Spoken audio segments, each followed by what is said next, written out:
قرآن مجید کا سورہ نمبر 74، سورہ مدثر۔ سورہ مدثر کے متعلق چند مختصر نکات تلاوت و ترجمے کے ساتھ۔ بسم اللہ الرحمن الرحیم۔ سورہ مدثر موجودہ ترتیب کے لحاظ سے قرآن مجید کا سورہ نمبر 74 اور ترتیب نزول کے لحاظ سے سورہ نمبر 4 ہے۔ یہ سورہ مکہ مکرمہ میں نازل ہوا۔ اس سورے کو اس کی پہلی آیت کی مناسبت سے سورہ مدثر کہا گیا ہے۔ مدثر رسول خدا صلی اللہ علیہ وآلہ وسلم کے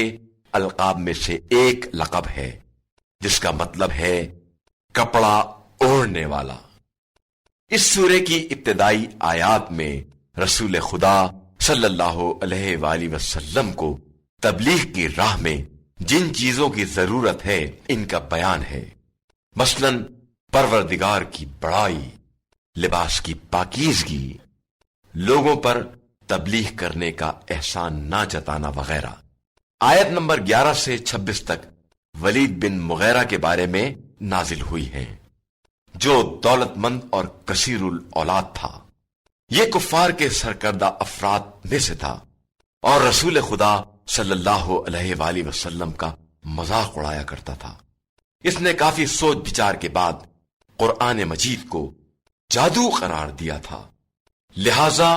خدا نے ایسے لوگوں کے لیے جہنم اور دردناک عذاب کی خبر دی۔ آیت نمبر 38 میں بیان ہے کہ ہر شخص اپنے کردار کی قید میں بند ہے، یعنی قیامت کے دن اسے ویسی ہی جزا ملے گی جیسے اس کے اعمال ہوں گے۔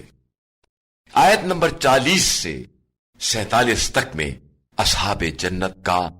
مجرمین سے کچھ سوالوں کا تذکرہ ہے،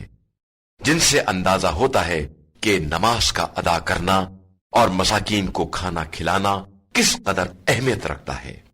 اور برے کاموں کا نتیجہ کیسا ہوتا ہے۔ ایسے لوگوں کے لیے شفاعت بھی کام آنے والی نہیں ہے، جیسا کہ امام جعفر صادق علیہ السلام کا فرمان ہے، ہم اہل بیت کی شفاعت نماز کو کم اہمیت دینے والوں کو نہیں مل سکتی۔ جو شخص اس سورے کی تلاوت کرے گا اسے حضرت محمد صلی اللہ علیہ وآلہ وسلم کی تصدیق اور تکذیب کرنے والوں کی تعداد کے 10 گنا برابر ثواب ملے گا۔ بسم اللہ الرحمن الرحیم۔ شروع نام سے اللہ کے جو بڑا مہربان نہایت رحم کرنے والا ہے۔ یا ایھا المدثر، اے میرے کپڑا اوڑھنے والے، قم فانذر، اٹھو اور لوگوں کو ڈراؤ، وربک فکبر، اور اپنے رب کی بزرگی کا اعلان کرو، وثیابک فطہر، اور اپنے لباس کو پاکیزہ رکھو، والرجز فہجر، اور برائیوں سے پرہیز کرو، ولا تمنن تستکثر، اور اس طرح احسان نہ کرو کہ زیادہ کے طلبگار بن جاؤ، ولربک فاصبر، اور اپنے رب کی خاطر صبر کرو۔ فإذا نقر في الناقور، پھر جب سور پھونکا جائے گا، فذلك يومئذ يوم عسير، تو وہ دن انتہائی مشکل دن ہوگا، على الكافرين غير يسير، کافروں کے واسطے تو ہرگز آسان نہ ہوگا۔ ذرني ومن خلقت وحيدا، اب مجھے اور اس شخص کو چھوڑ دو جس کو میں نے اکیلا پیدا کیا ہے، وجعلت له مالا ممدودا، اور اس کے لیے کثیر مال قرار دیا ہے، وبنين شهودا، اور نگاہ کے سامنے رہنے والے بیٹے قرار دیے ہیں، ومهدت له تمهيدا، اور ہر طرح کے سامان میں وسعت دے دی ہے، ثم يطمع ان ازيد، اور پھر بھی چاہتا ہے کہ اور اضافہ کر دوں۔ كلا انه كان لآياتنا عنيدا، ہرگز نہیں، یہ ہماری نشانیوں کا سخت دشمن تھا، سأرهقه صعودا، تو ہم عنقریب اسے سخت عذاب میں گرفتار کریں گے۔ انه فكر وقدر، اس نے فکر کی اور اندازہ لگایا فقتل كيف قدر تو اسی میں مارا گیا کہ کیسا اندازہ لگایا، ثم قتل كيف قدر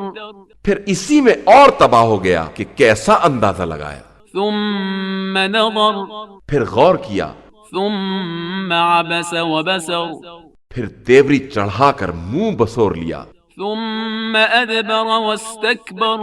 پھر منہ پھیر کر چلا گیا اور اکڑ گیا، فقال إن هذا إلا سحر يؤثر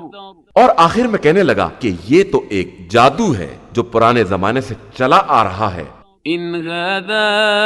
إلا قول البشر یہ تو صرف انسان کا کلام ہے، سأصليه سقر ہم عنقریب اسے جہنم واصل کر دیں گے، وما أدراك ما سقر اور تم کیا جانو کہ جہنم کیا ہے، لا تبقي ولا تذر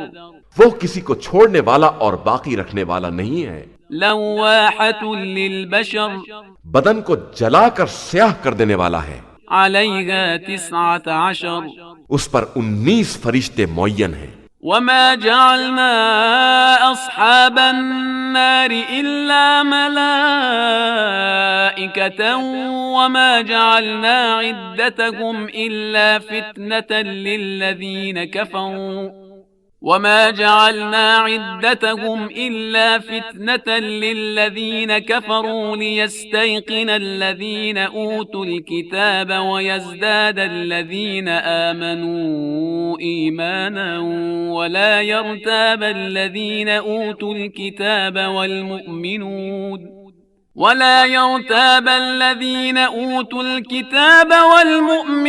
وليقول الذين في قلوبهم مرض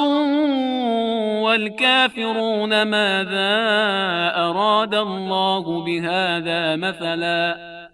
كذلك يضل الله من يشاء ويهدي من يشاء وما يعلم جنود ربك إلا هو وما هي إلا ذكرى للبشر اور ہم نے جہنم کا نگہبان صرف فرشتوں کو قرار دیا ہے اور ان کی تعداد کو کفار کی آزمائش کا ذریعہ بنا دیا ہے کہ اہل کتاب کو یقین حاصل ہو جائے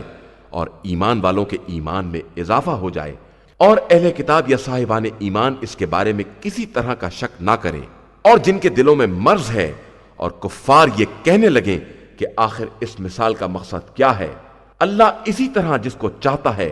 گمراہی میں چھوڑ دیتا ہے اور جس کو چاہتا ہے ہدایت دے دیتا ہے، اور اس کے لشکروں کو اس کے علاوہ کوئی نہیں جانتا ہے، یہ تو صرف لوگوں کی نصیحت کا ایک ذریعہ ہے۔ كلا والقمر ہوشیار ہمیں چاند کی قسم، والليل إذ أدبر اور جاتی ہوئی رات کی قسم، والصبح إذا أسفر اور روشن صبح کی قسم، إنها لإحدى الكبر یہ جہنم بڑی چیزوں میں سے ایک چیز ہے، نذيرا للبشر لوگوں کے ڈرانے کا ذریعہ، لمن شاء منكم أن يتقدم أو يتأخر ان کے لیے جو آگے پیچھے ہٹنا چاہیں، كل نفس بما كسبت رهينة ہر نفس اپنے اعمال میں گرفتار ہے، إلا أصحاب اليمين علاوہ اصحاب یمین کے، في جنات يتساءلون وہ جنتوں میں رہ کر آپس میں سوال کر رہے ہوں گے عن المجرمين مجرمین کے بارے میں، ما سلككم في سقر آخر تمہیں کس چیز نے جہنم میں پہنچا دیا ہے؟ قالوا لم نك من المصلين وہ کہیں گے کہ ہم نماز گزار نہیں تھے، ولم نك نطعم المسكين اور مسکین کو کھانا نہیں کھلایا کرتے تھے، وكنا نخوض مع الخائضين لوگوں کے برے کاموں میں شامل ہو جایا کرتے تھے، وكنا نكذب بيوم الدين اور روز قیامت کی تکذیب کیا کرتے تھے، حتى أتانا اليقين یہاں تک کہ ہمیں موت آ گئی۔ فما تنفعهم شفاعة الشافعين تو انہیں سفارش کرنے والوں کی سفارش بھی کوئی فائدہ نہ پہنچائے گی۔ فما لهم عن التذكرة معرضين آخر انہیں کیا ہو گیا ہے کہ یہ نصیحت سے منہ موڑے ہوئے ہیں؟ كأنهم حمر مستنفرة گویا بھڑکے ہوئے گدھے ہیں فرت من قسورة جو شیر سے بھاگ رہے ہیں۔ بل يريد كل امرئ منهم أن يؤتى صحفا منشرة حقیقتاً ان میں ہر آدمی اس بات کا خواہش مند ہے کہ اسے کھلی ہوئی کتابیں عطا کر دی جائیں۔ كلا بل لا يخافون الآخرة ہرگز نہیں ہو سکتا، اصل یہ کہ انہیں آخرت کا خوف ہی نہیں ہے۔ كلا إنه تذكرة ہاں بے شک یہ سراسر نصیحت ہے۔ فمن شاء ذكره اب جس کا جی چاہے اسے یاد رکھے۔ وما يذكرون إلا أن يشاء الله هو أهل التقوى وأهل المغفرة اور یہ اسے یاد نہ کریں گے مگر یہ کہ اللہ ہی چاہے کہ وہی ڈرانے کا اہل اور مغفرت کا مالک ہے۔